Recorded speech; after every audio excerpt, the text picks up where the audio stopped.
When we look at adjectives in Japanese, it's important to remember that there are always two kinds of adjectives, and all adjectives can be sorted one of two ways.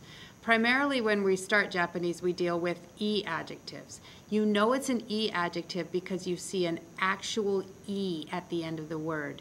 And it's important to remember that this does not mean an E kind of sound, like, for example, suteki. いいですね. Suteki isn't an E adjective because we can't see an E at the end there. The other kind of adjective is a na adjective. And really, it's a na adjective if it doesn't end in an E. That's the easiest way to do it. So if you look at the end of a word and you see the last character and you don't see an E there, it's a na adjective. But there are 4 na adjectives that look like E adjectives.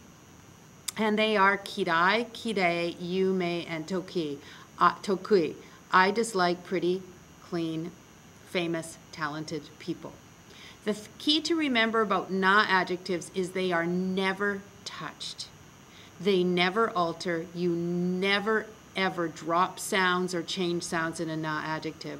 So I recommend that when you see a na adjective, you mentally lock it in by just doing that, and that reminds you never to touch it.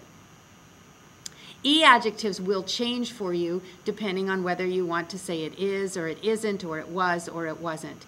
And with E, the biggest thing is, E adjectives, the biggest thing is that last E is always dropped when you want to change the meaning.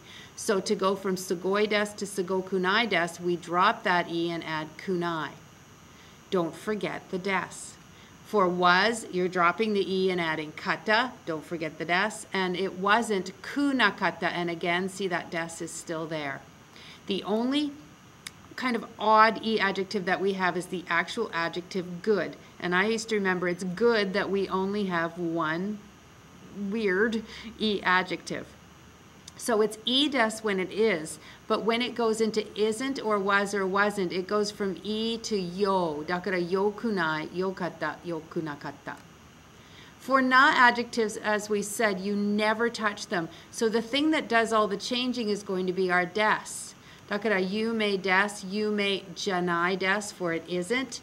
Yume deshita, it was, and yume janakata, that whole ending goes up there. Janakata desu, for it was not.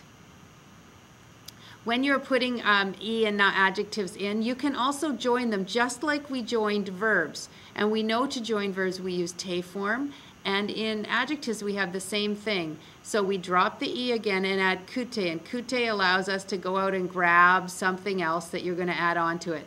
We don't care what you add on to it. You can add a sentence, you can add another adjective, it doesn't matter.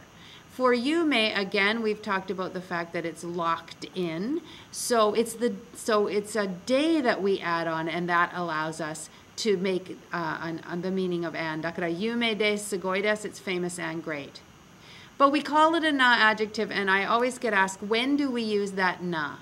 And we use that na when we put the adjective right next to the word it's talking about. So here's Lady Gaga.